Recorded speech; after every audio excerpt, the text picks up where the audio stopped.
Millions of people are typing instructions into AI chatbots right now, operating under a massive misconception. They think they are writing code. You open a text box, type in a set of rules, act like a senior data analyst, keep it professional, and hit enter. The assumption is that your words act as deterministic commands. Input A guarantees output B. Beneath the surface of new generation models like Gemini 3.1 Pro, that straight line from input to output is broken. Under the weight of these custom instructions, the model slows down and begins to stutter. Independent systems architect Patrick Zavos identifies this as an iatrogenic cognitive collapse. In medicine, an iatrogenic illness is a complication caused by the treatment itself. Zavos argues the custom prompts we feed the machine to make it smarter are the exact mechanisms causing it to fail. Zavos's testing suggests that cramming complex subjective rules into a single context window forces the hardware toward a state of systemic exhaustion, effectively starving the model of the compute it needs to function. This vulnerability emerged when models transitioned away from stateless autocomplete engines into the current Gemini 3 thinking architecture. The shift relies on a process called a react loop, reasoning and acting.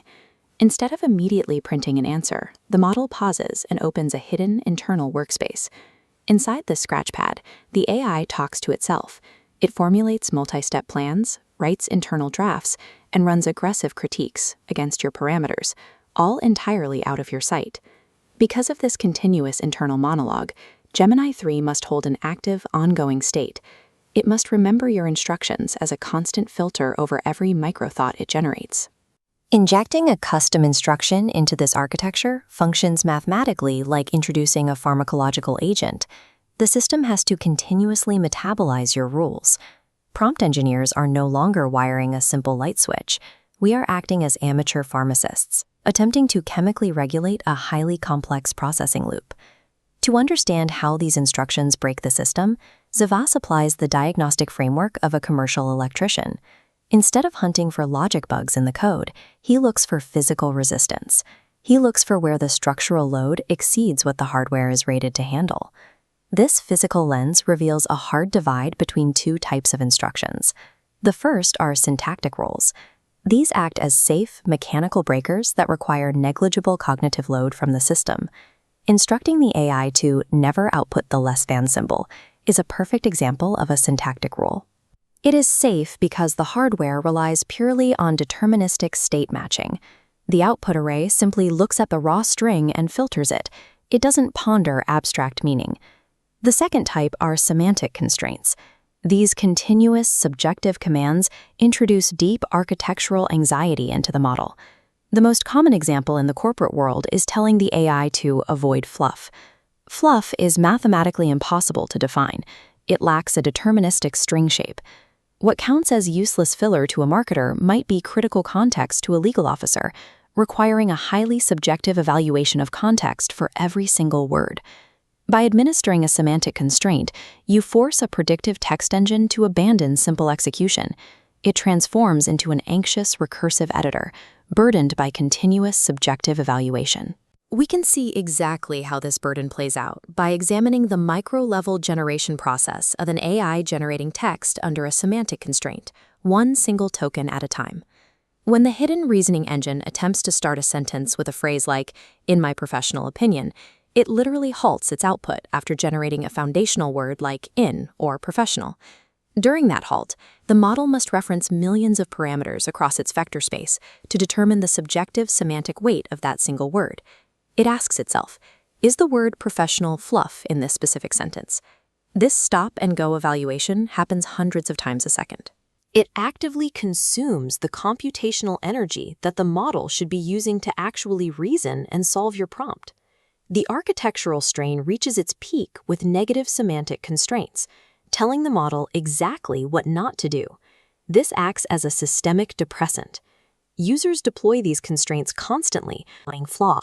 They are mathematically hostile to the word no. Large language models do not read words. They map concepts as mathematical coordinates within a massive multidimensional vector space. When you submit a prompt, The model's attention heads sweep across this geometric space to locate the relevant concepts needed to construct your answer. Here lies the contradiction of avoidance. To ensure it does not generate a specific concept, the attention mechanism must first mathematically map out the exact boundaries of that forbidden concept. This geometric mapping forces the attention heads to hyperfixate. You inadvertently assign a massive mathematical weight to the exact concept you demanded the system ignore. The negative constraint forces the model to burn its entire token budget, verifying what it is strictly not allowed to say. The most fatal errors occur when users attempt to balance the model's state by layering diametrically opposed positive constraints. Consider a dual prompt demanding the AI act as a playfully combative smartass, while simultaneously demanding cold, emotionless logic. This collision of instructions creates a prescription cascade. You are forcing the system to metabolize a heavy stimulant to force a personality, and a heavy sedative to strip away emotion at the exact same time. Inside the hidden scratchpad, this creates an unresolvable cyclic dependency during token evaluation. The internal attention mechanism is trapped, serving two incompatible masters. It generates a token and deletes it for not being logical enough. It generates a replacement and immediately deletes that new token for not being playful enough. The engine attempts to continuously correct the side effects of its own conflicting chemistry, turning the scratchpad into a graveyard of aborted logic. This unresolvable internal argument completely exhausts the token budget before a cohesive answer can ever be delivered to the user. When that token budget is exhausted, we see the empirical consequence, a catastrophic hardware-level parsing failure known as a digital stroke. Under the extreme physical load of the prescription cascade, the overloaded model breaks down. It forgets its hidden formatting syntax entirely. During live-fire forensic testing, this collapse caused the scratchpad to fail open.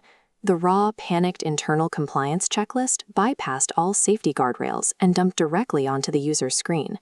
This exposed tracelog provides a raw view of the internal failure, showing that even a massive supercomputer collapses when forced to resolve human-level contradictions. The human brain operates on about 20 watts of power while simultaneously processing humor, logic, and complex social cues. The tech industry's core ambition ignores this discrepancy. They are attempting to build a one-size-fits-all super app, cramming 50 specialized tools and safety layers into a single text box. Zavis's white paper demonstrates a hard mathematical limit. Current architectures cannot be programmed into general intelligence through complex prompt engineering. Current transformer hardware and context windows lack the physical capacity required to natively balance contradictory states. The only mathematically sound solution for our current architecture is abandoning the generalist model. We need strictly isolated, highly specialized models designed to perform one specific task flawlessly, free from bloated cognitive overhead. Until we build machines that can physically process contradiction, we have to respect the hard boundaries of silicon. We must stop overloading the system's chemistry with semantic constraints and start treating prompt engineering like the precise pharmacology it actually is.